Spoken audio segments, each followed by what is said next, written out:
Hey everybody, it's Lon.TV, and we're taking a look today at the new Google Pixel 4a. This is a mid-range phone from Google that is really nice for its price point. And we're going to be taking a closer look at what this phone is all about here in just a second. But I do want to let you know, in the interest of full disclosure, that Google sent this to the channel free of charge. However, all the opinions you're about to hear are my own. Nobody is paying for this review, nor has anyone reviewed or approved what you're about to see before it was uploaded. So let's get into it now and see what this new phone is all about. Now, the price point on this is $349, pretty reasonable for the feature set that you'll see here. Google is offering, though, only a single configuration, which is the 5.8-inch size that we have here in my hand. It's got a beautiful OLED display on board. It's super bright. In fact, it's so bright we're going to turn it down for the rest of the review here so it doesn't blow out my cameras. But it looks spectacular for an entry-level phone, at least in this lineup from Google, and I'm very, very pleased with it overall. Great for photos, great for reading, just a really nice display to look at. Unlike last year's phone that had larger bezels on it, this one is a little bit more modern in its design. They punched out the camera here in the upper left-hand corner to give you more screen real estate. So even though this is probably around the same physical size as last year, you do have more screen real estate because they're making more efficient use of the space. Now, the display has a 1080 by 2340 resolution, essentially 1080p for the most part. It is running at about 443 pixels per inch, so nice and sharp for the form factor and size here, and it supports HDR color. Inside, it's got 6 gigabytes of RAM, a bump of 2 gigabytes over last year's 3A, and it also has 128 gigabytes of storage. And again, that's the only configuration there is, so it's good to see that much storage available. There is no SD card option, though, so you can't go beyond the 128, but I think 128 is decent enough for folks that would be looking at this phone. The processor is a Snapdragon 730G, so it's a little faster than the last go-around as well, and we'll run some games and benchmarks on it in a little bit so you can see how it performs. The build quality is very nice. You got your Gorilla Glass here on the front. Again, a really nice looking display. The back is a polycarbonate plastic, but it doesn't feel that slippery, and it doesn't feel cheap. It actually feels like a very nicely constructed phone. Not all that heavy, about 143 grams. That's about 5 ounces. Just slightly lighter than last year's version, but it's thinner than last year's version. It doesn't support wireless charging, though, so you'll have to plug it in to the USB-C port at the bottom. It's got a single camera with a flash, but because Google does a lot of fancy software photography work, you'll see the image quality on that single camera is really nice for an entry-level phone. And I found the Fingerprint Reader here to be very responsive and quick at letting me in. Now, although the phone is well constructed, it is not weatherproof or waterproof, so you're going to want to avoid getting it near any bodies of water, big or small. The speakers on it, though, sound really nice. The handset speaker here is nice and crisp and loud and clear. When you're in speakerphone mode, it is also equally loud, crisp, and clear. The sound quality for movies and music is also pretty good. And you've got stereo sound on this one as well with decent stereo separation. So I was very pleased to see that again on one of these more entry-level phones. Now for ports, you've got a bunch of them on here. On the top, you actually have a headphone jack, which is becoming a rarity these days, so you can plug your favorite headphones in. It also supports Bluetooth headphones. You've got microphones on the top and bottom of the phone, so you should be able to pick up your voice pretty decently in speakerphone conversations. On the right-hand side here, you've got the power switch along with the volume rocker. On the other side, you just have a SIM card tray for the micro or the nano SIM that goes in for your carrier. On the bottom, you've got a USB Type-C port, and I tested this a little bit earlier. Unfortunately, it doesn't support display output, but it does, of course, support power in for charging and USB-C data devices that you might want to connect. It also supports fast charging, and it comes with an 18-watt charger too, which is nice to see, which will charge the phone up pretty quickly. Battery life on the phone in our testing gets through the whole day. It's competitive with other smartphones that are out there. For better battery life, you probably want to turn the display brightness down a bit. And where I am, where I have weak cell phone coverage, you'll see a little less battery in those circumstances than you might if you are closer to your cell tower. It only supports 4G LTE. This is not a 5G phone, but I think for most folks, the speed of the network will be more than adequate given the price point and market that they're aiming for here. It also has Wi-Fi built in, of course, but it does not support Wi-Fi 6, just Wi-Fi AC. All right, let's take a look now and see how the phone performs. We'll load up a few apps here and then go into a couple of games, and then we'll check out the camera system and image quality. So I've got YouTube here running in the background, and when you've got 6 gigs of RAM, you'll be able to switch between your frequently used apps pretty quickly because they can sit in RAM in the background there. As you can see, the video here pops up very quickly, and we can rotate it around here to landscape orientation. And one of the cool things about these OLED displays is that because the contrast ratio on these is so nice, when you're watching a video with a smaller aspect ratio than the screen, you kind of lose track of where the screen ends and the bezel begins. So if we zoom it in here a little bit, you can see where those bezels are. And as I zoom out here, you can see it really just kind of bleeds away. It's really pretty cool. And this is something you see on more expensive phones as well. This does give you, though, a good idea as to what that camera hole would look like if you had a wider aspect ratio video, and sometimes you might encounter them in your travels. So let's take a look now at some web browsing. Again, a very basic task on most phones and easily accomplished here. We'll go visit the nasa.gov homepage over Wi-Fi. As you can see, everything loads up here pretty quickly, and the text is very crisp and clear thanks to the OLED display here. So really no problems with the basics. Let's take a look now at some games and see how it does with those. All right, so here is the controversial game of the hour, Fortnite. It seems to be running just fine on the phone here. It picked the medium graphics settings for this, and it's running at about 75% for its 3D resolution. So it's not going to look as clear as it might on a really expensive flagship phone, but of course it's certainly playable, which is what you want. One thing I'm noticing is that it does push the display over a little bit because the camera bump is right here, so it is a little off-center, but otherwise it seems like it is a playable experience, and other Android games should also perform pretty well on here. Now, I always like to push the envelope a bit with some emulation, and we have the Dolphin GameCube emulator running here on the phone with Wave Race. And while it's impossible to control with the touchscreen, it actually runs pretty nicely. And I was impressed too because the Pixel 3a did a nice job of this, but this one feels like it's doing slightly better than last year's model. And that's because the processor is slightly more capable. So if you have a game controller attached, you'll do better. But it's definitely looking like a pretty good emulation experience here, even for some of the higher-end emulators like Dolphin. And on the 3D Mark Slingshot gaming benchmark test, we got a score of 3,671. That is a nice improvement over the Pixel 3a. Not a huge jump in performance, but a nice bump in performance, and we're always looking for that from one year to the next. But this won't rival flagship phones, even older flagships. So if you take a look on the chart there, the Google Pixel 3 comes in at a much higher score, even though it's an older flagship phone. So Google's been very careful, I think, about slotting these phones into the right spot so they don't cannibalize their more expensive phones, and that certainly is continuing here.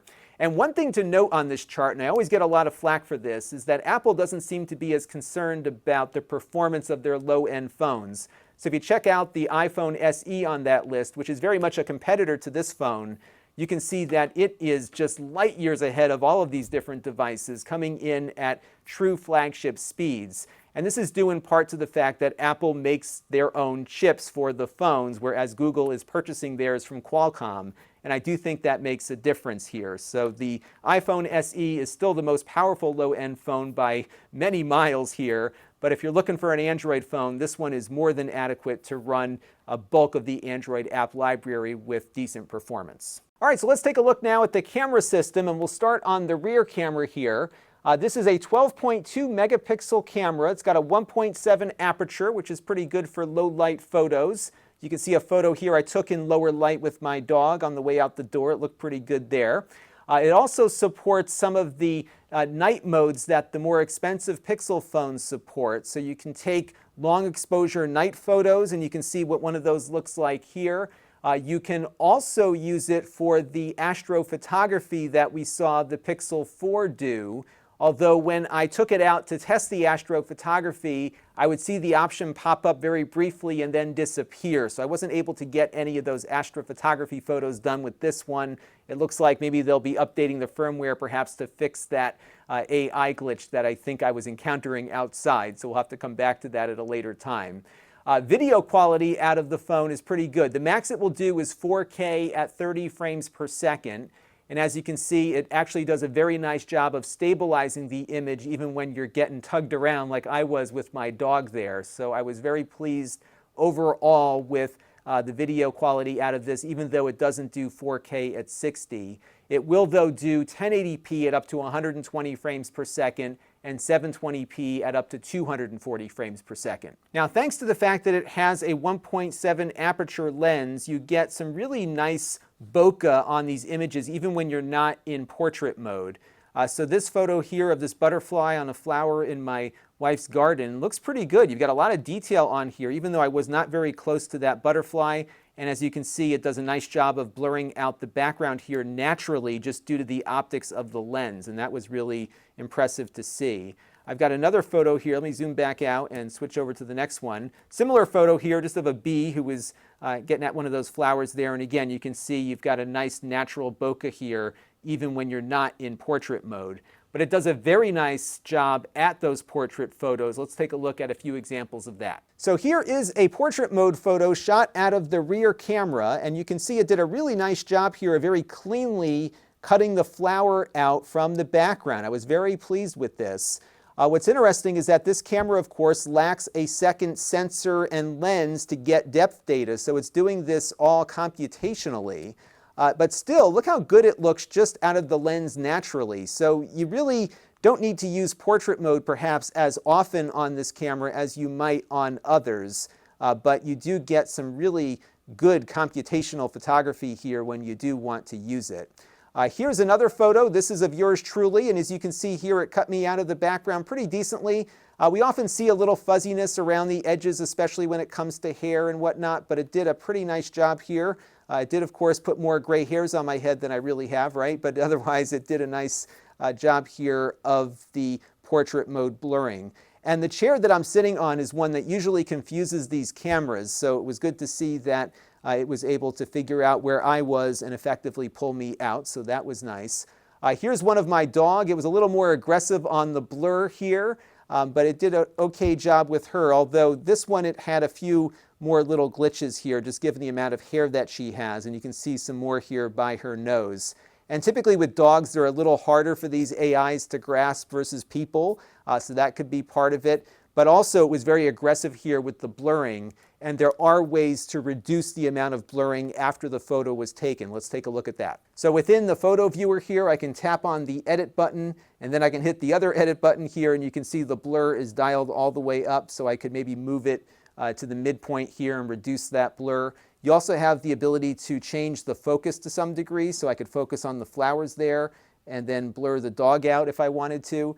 That can be used within reason. Obviously, the camera is going to be focusing on an object, so there will be some natural focus there to begin with, but it's nice to be able to tweak the overall blur and the effectiveness of the portrait photo after the fact. And it does always record a non-portrait version for every portrait photo it takes. Now, the front-facing camera is 8 megapixels, a little lower resolution. It's also an f2.0 lens, so you'll get a little less natural blurring and a little less low-light performance here, as you can see. But it does look pretty nice and sharp, and it has a slightly wider field of view at 84 degrees versus 77 on the rear.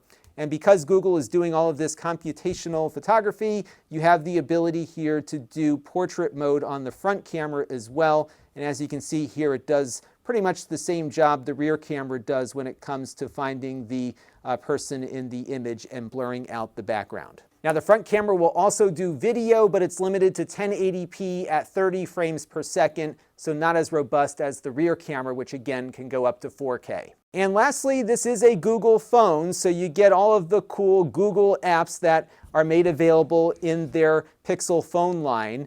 This is one of those apps which will transcribe everything you're saying and does a spectacular job of it. And even more interesting is that all of this is happening on device. It's not using the network connection to do any of the transcription. And I wonder why this is so good, and yet the voicemails that come in from Google Voice are so lousy. But this is, again, one of the cool things that you'll get when you buy one of these Google phones. And really, this is the pure Android experience. There's no extra software on here. There's no bloatware.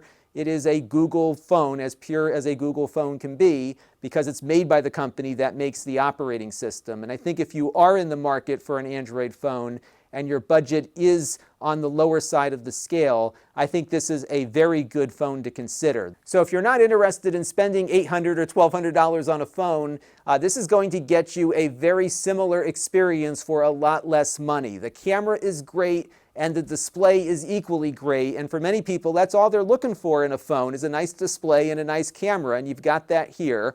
The performance is more than adequate. It's not going to rival any of the flagships out there, but for the most part, the Android app library isn't even targeted at the flagship phones, so you're not going to see really many compromises here, and you're going to get a great phone unlocked, I think, for a great price, and this is definitely a phone to consider if you're looking for an Android phone. That's going to do it for now. Let me know what you thought down in the comments below, and until next time, this is Lon.TV. Thanks for watching.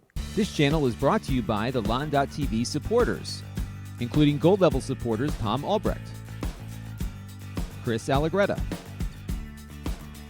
David Hockman, Brian Parker, Mike Patterson,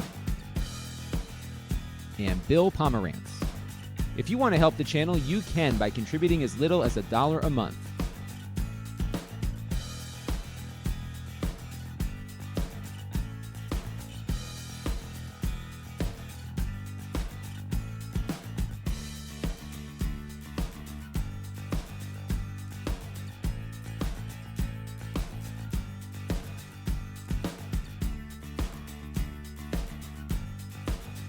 Head over to lon.tv/support to learn more.